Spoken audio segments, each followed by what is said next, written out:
Chaudhary, welcome you all on my YouTube channel Power of Physics, where you learn the physics in simplest and easiest way. As we are discussing our chapter of second physics, nuclei, and in our today's class we will discuss our topic nuclear force and nuclear potential energy. And before moving on this topic, first of all subscribe this channel and press the bell icon so that you will get the notification when I upload a new video. Also you can follow me on my Instagram account. Now what is nuclear force?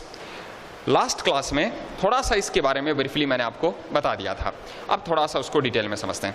Nuclear force ये है सबसे strongest force universe का, पूरे universe का सबसे strongest force, और वो कौन सा है? Nuclear force. लेकिन इसकी दादागिरी भी चलती है, और वो चलती है केवल और केवल एक स्मॉल सेगमेंट में जिसको हम देख नहीं सकते। तो ये जो फोर्स है वो केवल और केवल इफेक्टिव है कहां पर? केवल और केवल inside the nucleus. As we know that there are protons and neutrons are present in the nucleus, और ये लगता है केवल और केवल उनके बीच में। तो सबसे पहली चीज क्यों लगा, पहले उस चीज को देखें। हमें पता है कोई भी जो एलिमेंट होता है उसका जो न्यूक्लियस होता है, उस न्यूक्लियस में प्रेजेंट होते हैं प्रोटॉन्स एंड न्यूट्रॉन्स। पहले भी आपको बताया था कि there is positive charge on proton and neutron are neutrals in nature, then each proton will repel another proton due to electrostatic force. Her proton दूसरे प्रोटॉन को इलेक्ट्रोस्टैटिक फोर्स के कारण रिपेल करेगा तो उसके कारण जितने भी सारे प्रोटॉन्स हैं वो सारे प्रोटॉन एक दूसरे से दूर जाएंगे, और दूर जाएंगे तो ये जितने भी सारे प्रोटॉन्स हैं वो एक दूसरे से दूर जाएंगे। तो फिर तो क्वेश्चन ये आता है कि फिर ये न्यूक्लियस जो है उसकी स्टेबिलिटी क्यों है? जब इसके अंदर हर प्रोटॉन दूसरे प्रोटॉन को रिपेल कर रहा है और रिपल्सन के कारण ये सारे दूर जाते हैं, तो ऐसे में तो न्यूक्लियस को टूट जाना चाहिए था, न्यूक्लियस ब्रेक हो जाना चाहिए था। फिर भी हमें पता है कि न्यूक्लियस वो टूटता नहीं है। तो कोई ना कोई फोर्स तो ऐसा है जो उस न्यूक्लियस को बांध कर रखता है, बाउंड करके रखता है, और वो फोर्स कौन सा है? आपका न्यूक्लियर फोर्स। न्यूक्लियर फोर्स वो फोर्स है जो इस न्यूक्लियस को बाउंड करके रखता है, बांध के रखता है, वो इस न्यूक्लियस को टूटने नहीं देता है। और उसके लिए जो एनर्जी रिक्वायर्ड होती है, that energy is known as nuclear binding energy, which we have discussed in our last lecture. Now देखो, यहां पर हर प्रोटॉन दूसरे प्रोटॉन को रिपेल करेगा। अब रिपेल करेगा तो उससे न्यूक्लियस है वो टूटना चाहिए था, बट न्यूक्लियस टूटता नहीं है। तो इसका मतलब इनके बीच में कौन सा फोर्स काम कर रहा है? न्यूक्लियर फोर्स है, वो इनके बीच में काम कर रहा है। और वो जो फोर्स लग रहा है उसको एनर्जी प्रोवाइड करवाई जा रही है by the nuclear binding energy. अब ये फोर्स किस किस के बीच में लग सकता है? ये फोर्स लग सकता है प्रोटॉन प्रोटॉन के बीच में, ये लग सकता है प्रोटॉन न्यूट्रॉन के बीच में, और ये लग सकता है न्यूट्रॉन न्यूट्रॉन के बीच में, ये लग सकता है न्यूट्रॉन प्रोटॉन के बीच में। और मेन जो इसकी चीज है वो ये है, this force is always of attractive nature, लेकिन एक लिमिट तक। वो लिमिट कौन सी है वो भी मैं आपको बताऊंगा। हाँ, हमें पता है कि एक प्रोटॉन दूसरे प्रोटॉन को इलेक्ट्रोस्टैटिक फोर्स के कारण रिपेल करता है, लेकिन उससे कहीं ज्यादा वो न्यूक्लियस के अंदर उसको अट्रैक्ट करता है। एक प्रोटॉन दूसरे प्रोटॉन को न्यूक्लियस के अंदर अट्रैक्ट करता है, जिसके कारण वो सभी जितने भी सारे न्यूक्लियॉन्स प्रेजेंट होते हैं न्यूक्लियस के अंदर, वो सबको आपस में बांध के रखता है। अब देखो यहाँ पर मैं दो अलग अलग एलिमेंट्स की बात करता हूँ। एक मैं लेता हूँ स्मॉल न्यूक्लियस और एक लेते हैं लार्ज न्यूक्लियस। स्मॉल कौन सा लें? चलो कार्बन ले लिया, 6C12, this is the element of carbon. Now this is the nucleus of that carbon. How many protons? 6 protons and 6 neutrons are there in the nucleus of carbon atom. Large nucleus ले लेते हैं अपन, और वो ले लिया हमने uranium 92, uranium 235. There are 92 protons and 141 neutrons are in the nucleus of uranium. अब देखो केवल 6 प्रोटॉन है, 6 प्रोटॉन है तो उनको स्पेस भी थोड़ा सा कम चाहिएगा, और ऐसे में यूरेनियम में 92 प्रोटॉन है, 141 न्यूट्रॉन है, तो उनको लिए स्पेस थोड़ा सा ज्यादा चाहिएगा। अब स्पेस ज्यादा चाहिएगा तो इसका मतलब यूरेनियम के न्यूक्लियस की साइज ज्यादा होगी compare to nucleus of carbon. Carbon का जो न्यूक्लियस होगा वो क्या होगा? छोटा होगा। As we know that the radius of nucleus is in the range of 10 to the power -15 metre. अब वहां पर जो प्रोटॉन्स प्रेजेंट हैं किस में? न्यूक्लियस में। उनके बीच में दो फोर्स लग रहे हैं, इलेक्ट्रोस्टैटिक फोर्स भी लग रहा है और साथ में न्यूक्लियर फोर्स भी लग रहा है। और as we know that the formula of electrostatic force is K Q1 Q2 by R square. Then as R increases, then electrostatic force will decrease.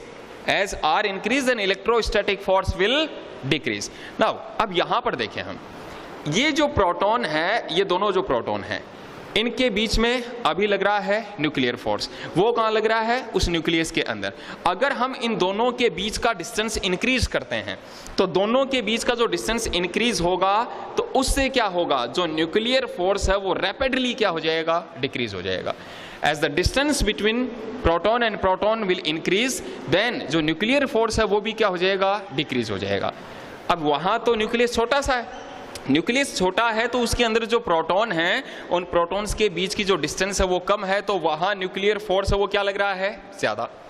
लेकिन जब बात करते हैं न्यूक्लियस ऑफ यूरेनियम तो वहां जो प्रोटॉन्स हैं वो ऑलरेडी ज्यादा डिस्टेंस पे हैं, ज्यादा डिस्टेंस में है, तो वहां पर क्या होगा? वहां पर न्यूक्लियर जो फोर्स है उसका इफेक्ट थोड़ा सा कम हो जाता है। यही रीजन मैंने आपको उस क्लास में आपको बताया था कि जो बड़े न्यूक्लियस होते हैं उन बड़े न्यूक्लियस में न्यूक्लियर फोर्स का जो इफेक्ट होता है वो थोड़ा सा कम हो जाता है, और इसीलिए वो क्या होते हैं? रेडियो एक्टिव एलिमेंट होते हैं। वे एलिमेंट जिसके न्यूक्लियस का ऑटोमेटिक डिसइंटीग्रेशन है वो लगातार होता रहता है। उसको अपन डिस्कस करेंगे नेक्स्ट वाली क्लास में। देन सबसे पहली चीज, इसकी कुछ प्रॉपर्टीज हम देखें। This is the strongest force in the nature. As we know that nature of this force is attractive, लेकिन वो एक लिमिट तक, वो लिमिट भी अभी डिस्कस करेंगे। This is a short range force which act in the range of 10 to the power minus 15 metre. As we know that the radius of nucleus is in the range of 10 to the power minus 15 metre, then this force acts only inside the nucleus. Next, nature of this force at a distance 0.5 into 10 to the power minus 15 meter is repulsive force.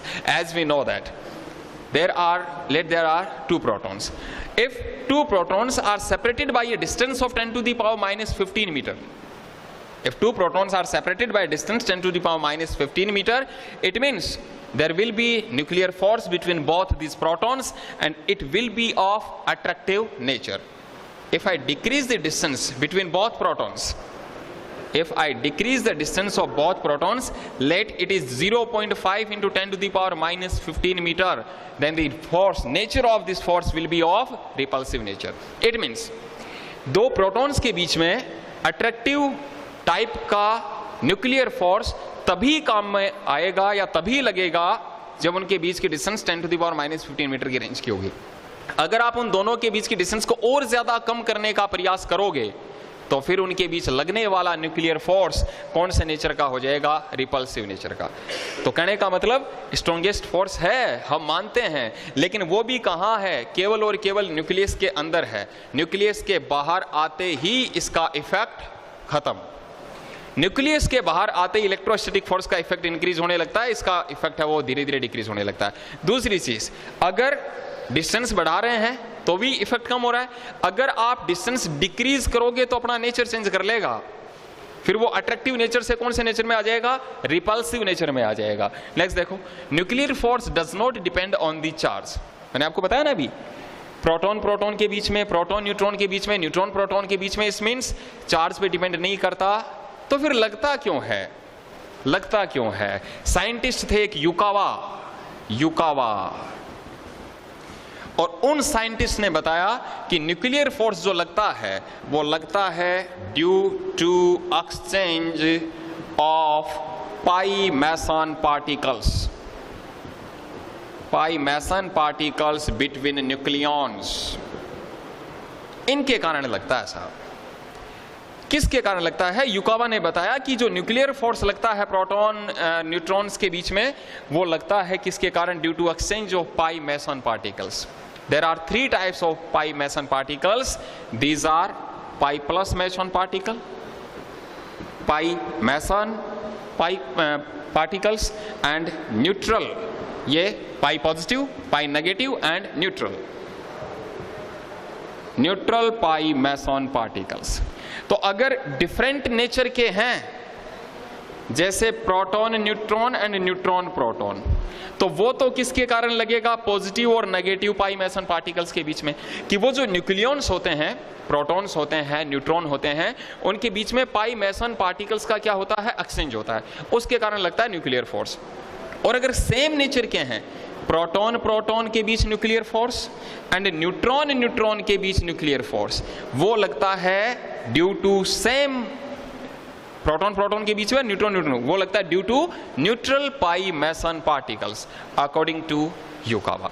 Then nuclear force does not depend on the charge, and next one, it depends on the spin of proton and neutron in the nucleus, कि nucleus के अंदर जो proton और neutron spin करते हैं, तो उस बात पर ये डिपेंड करता है।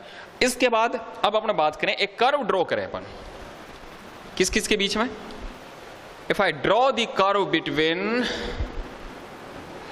nuclear potential energy, this is in mega electron volt, nuclear potential energy, and here I am taking distance r, which I am taking in Fermi barometer, कुछ डिस्टेंस यहाँ डिनोट कर देता हूँ 0.8, और यहाँ में हो जाएगा 2 और यहाँ हो जाएगा अप्रोक्सीमेट 3। देन यहाँ potential energy 100 mega electron volt, और यहाँ हो जाएगी -100 मेगा इलेक्ट्रॉन वोल्ट। ये जो कर्व आएगा इन दोनों के बीच में, वो कर्व कुछ इस तरीके से आएगा, ये कर्व इस तरीके से ड्रॉ होता है। इस कर्व से हमें क्या पता चल रहा है, पहली चीज, if r is less than 0.8 metre, sorry 8 fermi, अगर डिस्टेंस बिटवीन टू न्यूक्लियॉन्स, चाहे वो प्रोटॉन हो चाहे वो न्यूट्रॉन्स हो, अगर उनके बीच की डिस्टेंस अगर 0.8 मीटर से अगर कम है, तो इनके बीच लगने वाला फोर्स बच्चों कौन से नेचर का होगा, रिपल्सिव नेचर का। जो न्यूक्लियर फोर्स इनके बीच में काम करेगा वो रिपल्सिव नेचर का होगा, और हमें पता है रिपल्सिव नेचर का होगा तो फिर इनकी पोटेंशियल एनर्जी कैसी होगी, positive, because as we know that the formula of electric potential energy K Q1 Q2 by R, if U is positive it means both Q1 and Q2 या तो दोनों ही पॉजिटिव हैं या फिर दोनों ही नेगेटिव हैं। तो ऐसी सिचुएशन में अगर 0 पॉइंट, और देखो प्लस प्लस में रिपल्सन, माइनस माइनस में रिपल्सन, तो अगर 0.8 मीटर से कम डिस्टेंस अगर है between two nucleons, then the nature of nuclear force will be of repulsive nature, तो इसलिए उनकी जो पोटेंशियल एनर्जी है वो कैसी आ रही है, पॉजिटिव। और अगर if r is greater than 0.8 Fermi, then nature of nuclear force will be of attractive nature। तो अगर 0.8 मीटर से ज्यादा डिस्टेंस के लिए आप उनको सेपरेट कर दोगे तो उनके बीच लगने वाला जो फोर्स है वो कौन से नेचर का हो जाएगा, अट्रैक्टिव नेचर का हो जाएगा। तो ये न्यूक्लियर फोर्स है। ये इसकी कुछ की पॉइंट्स हैं, वो अपने को ध्यान में रखना है, एग्जाम में यही पूछे जाते हैं, की पॉइंट्स है वो एग्जाम में आपसे पूछे जाते हैं। और किसके कारण हुआ है, due to exchange of pi meson particles, किसने बताया, युकावा ने बताया। सबसे स्ट्रॉन्गेस्ट फोर्स है, अट्रैक्टिव नेचर का होता है, 10⁻⁻15 मीटर रेंज का होता है, शॉर्ट रेंज का होता है, एक सेंट्रल फोर्स नहीं है। This is not a central force. और बच्चों सेंट्रल फोर्स कौन से होते हैं, वे फोर्स जो डिस्टेंस के स्क्वायर के इनवर्सली प्रोपोर्शनल होते हैं, जिनके फॉर्मूले में अपॉन में r स्क्वायर होता है, वो सेंट्रल फोर्स होते हैं। तो इस तरीके से ये था न्यूक्लियर फोर्स। नेक्स्ट अब अपन मूव करेंगे रेडियो एक्टिविटी पे, वो अपन डिस्कस करेंगे नेक्स्ट वाली क्लास में। Thank you so much for watching whole video.